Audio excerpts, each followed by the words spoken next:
Today I'm here with my partner. What's your name? My partner. My partner? My name is Luisa. Luisa? Yeah, What's your last name? Luisa Guzman. Because I think you have a middle name, don't you? You have to say everything. Yeah, you gotta tell me your middle Luisa name. Beatriz Guzman Cruz. Okay, she's Dominican. You heard how she said that? They speak fast. Met online. I'm an online fitness coach. She's an online fitness coach. Yep. And I was teaching sales for one of the programs she was in, and yeah, and then that's how we met. The rest is history. Yeah, history. We'll get back to the history. Stay tuned for that story. Yes. Leave a little breadcrumbs for you guys to follow. What's your current fitness goals right now? It's like a sales call. So what are you trying to accomplish in the next 6 months? Tell me more about it. What do you want to know specifically about my fitness goals?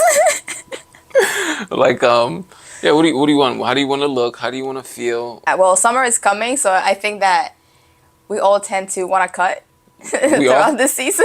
Yeah? Well, the ones that are not cut, shred it, whatever, however you say that. Yeah, the ones that are not lean yet. Exactly, the ones that are not lean yet. So my current fitness goals are getting leaner and just being a little bit more flexible, work on my Flexible. mobility and Yeah, guys, her stretching and all muscles are that. pretty tight. Yeah, I am very tight. I've been lifting for a while. Yeah. When you And- say a while, how many years is that? 6 years. 6 years? Yeah, Great. it's 6 years, and I can feel the tension. I'm feeling old. You're feeling all tense in your body? Yeah, my back, my Yeah. traps. Like, what is that? Like a knot in my glue? Like, that's not it. That's not it. Cool. Well, you've been lifting for 6 years. How do you stay disciplined? Because obviously we coach clients, right? Yeah. And one of the things they struggle with is just following through on their nutrition, following through on their workouts. So for you, what's the mindset you have in order to stay disciplined? What do you kind of tell yourself? Well, I just tell myself, like, I have to make it work however my life looks like in the moment. It's not about, like, the motivation. I think most of the time I really don't want to. I don't want to do it. Yeah. But I think long term, what I want to achieve and how that moment really impacts. Yeah. And if I start skipping, like, it's just one day or just 2 days, it's okay. Like, I'll just give myself the chance to skip all the time. So I just do what I need to do, no matter what. And also looking back to how far I've come. Yeah. I'm like, if I stop, am I gonna go back? I might not. It's not like you're gonna lose all the muscle. But Yeah. in my mind, I'm like, yeah, you can't just do that. You have to keep on moving. So it's just part of my daily routine. I fit it in, even if it's just like 30 minutes, if that's all I have that day. But we make it work, however the day looks. If you're not doing that work, like organizing it, you're not gonna do it. You need to plan ahead. Yeah. And I'm already lean, guys. I've been lifting for Good for you. Are you lean? very lean already. Yeah. Yeah. Okay. But I have 2 robotic knees. Some of you guys may know I've had 2 ACL surgeries. She likes to call me Old. man. Yeah. Yeah. It's okay. I'm not hurt. I got some thick skin. But Because you're black. yeah, I'm already in my kind of dream physique. I look pretty lean. And mostly I focus on mobility, so I go in the gym. I hit a lot of hypertrophy. Plays around. I play around in the gym, literally. I just go have fun. I'm like, do some mobility to get out. Because it's pretty easy for me to maintain my physique. I've already gone past the phases of lifting crazy, squatting crazy, bench pressing crazy. And I'm not there anymore. She's a little bit younger, but she's very mature for her age, which was surprising to me because a lot of women in America and nowadays, they don't have the kind of mindset she does. She's super driven, which I love about her. She's a woman of faith. That's also very inspiring to me. And how did you come about your faith? My faith? Yeah. What do you want to know about my faith? Why you? I'm asking questions. Yeah, but I want to make it them deeper. I want to understand. What do you want to know? What I want to know about your faith? I know a lot about your faith, but What do you want me to tell them? what I want you to tell them. Okay, so you want a more specific question? Yeah. Oh, let's say, what pulled you closer to Jesus Christ? Well, I was born. Jesus Cristo. Jesus Cristo. Yeah, that. I mean, I was born in a Christian family, but that does not mean that it makes me automatically a Christian. And what pulled me closer to Christ was actually having my own, like, troubles and struggles and, like, just mentally. I Yeah. was not there, felt very insecure, didn't know my identity, my purpose in life. And I just started asking myself a lot of questions like, what am I here for? What am I supposed to do with my life? Do I make a difference? Yeah. Like all those things. And I remember like in church they always talk about finding your identity in Christ so that you can fulfill Bars. your purpose. Bars. And from there, combined with fitness, I started to work on myself, and then I realized like only the fitness bars was not doing it. Yeah. Like I was feeling better, but mentally I was not there. And then I started to take care more of my relationship with God, and just like I started to ask deep questions about who he is. And I realized if somebody asked me like, why do you believe in God and not Buddha or something, I was like, I don't really know what to say. So then I started to research more and get deeper into the theological side of Christianity to understand my faith, make it my own, and not just following my parents. Yeah. Powerful, guys. Write that down. Take notes. Powerful story right there. Fire. Complete fire. What about you? What about your faith? My faith? I think a lot of Christians, as we grew older, maybe in your childhood, you don't really know what having a relationship with God is. It's more so you're going to church because your family told you to go to church. Wake up early. Hey, we got to go to church, guys. Okay, I put my little church outfit on. Woohoo. And you go to church. But for me, as I got older, it wasn't until like I was 24 where I started to follow God. And I've been saying this a lot more lately. There's a difference between believing in God and following God. A lot of people believe in God. Bars. Write that down. They affirm me right there. Thanks. But a lot of people believe in God, but they don't really follow him, and I was one of them. I was living off the world, doing the worldly things. And you guys who know my story know a lot about me. And then when I started to follow God, things didn't really change like in one day. It was inch by inch, and you go closer to God for one thing, and then he starts actually showing you that you have more than just that one thing. You got some unforgiveness in your heart. You got some shame and guilt you're holding on to. You got some resentment. You haven't forgiven yourself, forgiven your family. There's a lot of things that go into it, and it's beautiful because when I started to find my identity in Christ, that's when I became more confident in who I am and know how to operate in a world full of hurt, right? And how to treat people with more care, more empathy, more love, because I have healed. I've been there, and I know what it's like to have all these emotions that are constantly hanging over your head. You're living out of shame and guilt, fear, and you feel like your emotions are holding you in bondage, and it sucks. So now that I'm on the other side, which I experience so much joy and my cup is overflowing, I really take pride in helping others, not just on the physical side as an online coach, but also knowing that spiritually, God has a greater calling for your life. And I think that's pulling you inside your heart, inside your mind. Go do it, bro. Dang. Yeah. Hurt people. Hurt people. That's what they say. You feel me? How has your relationship with God changed how you approach business? Well, that's a good question. Yeah, I know. Yeah. I wrote that down. You wrote that down? Yeah. My relationship with God has made me want to do business as a ministry. Ooh. The way I see it, it's like I wouldn't consider myself a missionary. Like I put my Jesus sandals and I go walking with my Bible, handing out some tracts, Yeah. But we are all missionaries, and we're all here to fulfill our calling. So I was always since I started lifting and going to the gym and all that, I felt like my calling was to work in either with athletes or just helping people to improve their lifestyle and their health. So I started to think like, how can I combine those two, right? Yeah. And it's the way that we serve our clients, the way that I serve my clients. How am I going to show them that I have Christ?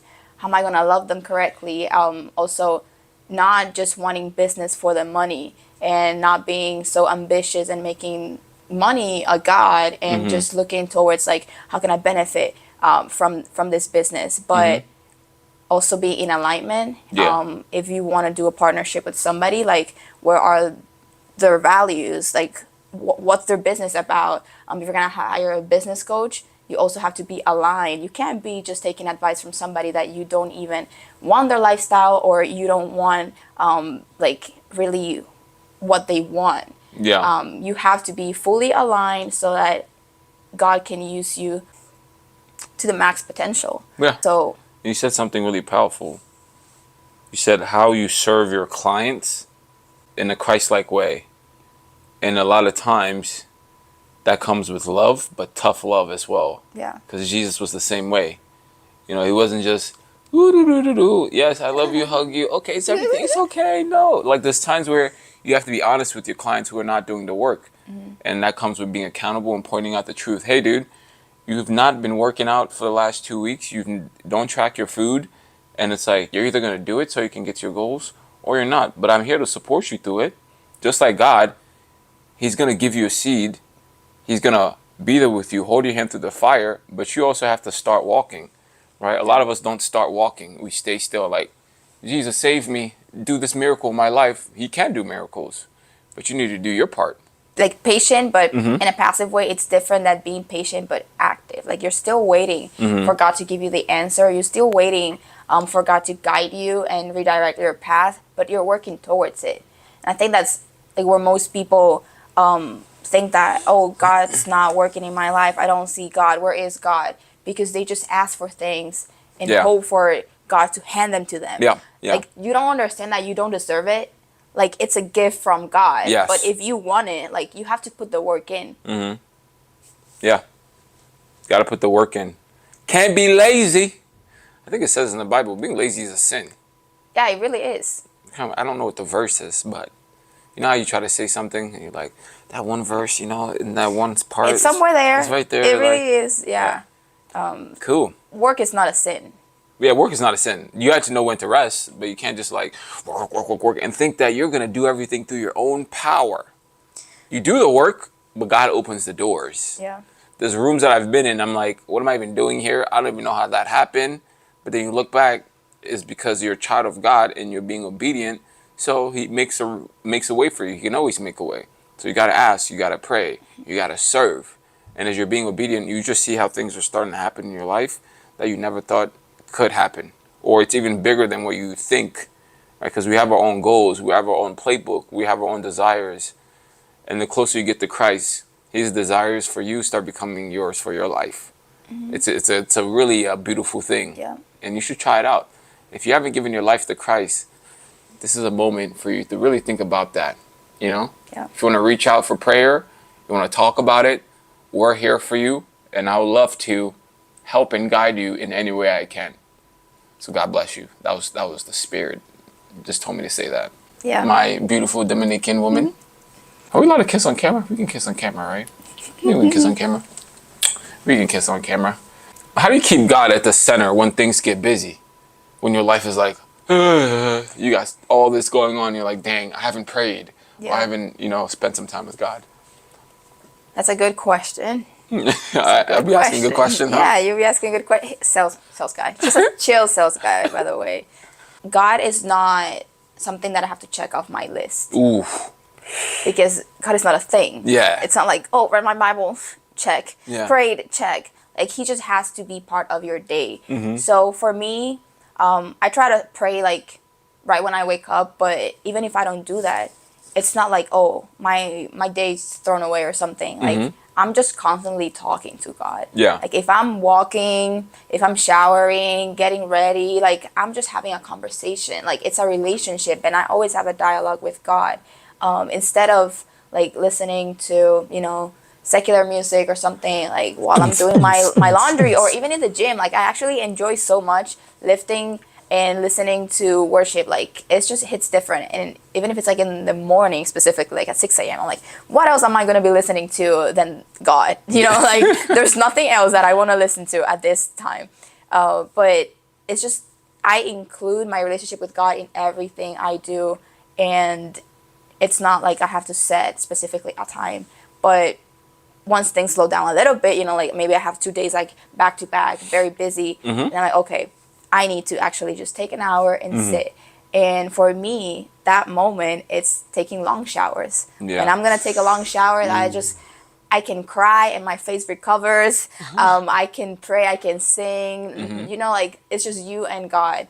But that's how I include my relationship with God in my day to day when things are busy, because life it's busy. We all have 24 hours, and it's how you organize them. But yeah, what about you? How do you keep God at the center when life gets busy? I constantly remind myself that I'm not in control. That's one of the biggest pieces. Because life will punch you in the face over and over again. And as men, we got a lot of things that we have to worry about. You know, hopefully being a masculine man, like I push a lot of you guys to be, there's a lot of things that might be on your plate. You got to lead here. You got to handle that there. You got to think about so many pieces, but we can fall into the trap of thinking that, oh, we have to control the outcome of those pieces. When in reality, we don't really have to control the outcome. We just have to be present, right? And we have to give it to God. So for me, it's like sometimes I can get distracted thinking that I got to figure this out, figure that out, figure this out, figure that out, figure this out, figure that out. And I can get overwhelmed and stressed about certain things. That's when I know automatically I have to pray. Right? When I don't spend time with God in the day, I know where my brain goes, how stressed I can become.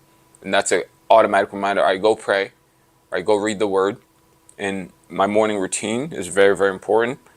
So just spending time in God in the morning, like she said, because it sets out your whole day, right? If you wake up in the morning, you pray, you worship, you go on a walk, it just makes your whole day a lot easier, right? And then when life is smacking you left and right, you're like, you know what? Hey, I'm rooted in the Spirit. You're not going to bother me. Or you're just going to be like, you know what, God, please help me. Even if it's a quick prayer. Guys, you don't have to sit there and pray for an hour and then get on your knees and pray for an hour. Sometimes it's just a quick little prayer. Hey, God, please help me in this moment. I'm feeling super stressed and super overwhelmed, and I give you this thing. That's also okay. You could do quick prayers throughout the day. So I do things like that in my head. Or it might just go in a corner, listen to some worship music, just say me a quick prayer, and then ground myself and get back to my day. Yeah. What's a moment when God like slowed you down or sped you up? You realize he slowed you down because you were moving too fast and you were trying to do all these things, or he sped you up because you weren't moving fast enough? I think I'm gonna choose when he sped me up. Yeah. I think most of us tend to be on the slow side. But God, I mean, his timing is perfect, but he's out of time. Yeah. And sometimes I feel like God is just waiting for us to do the work. You know, like, I'm here, I got all the answers. When are you going to start working? Yeah. So when I graduated from high school, I think what's the time when God's starting, like, actually speeding up Yeah. my actions. Because the things that I was praying for had a deadline.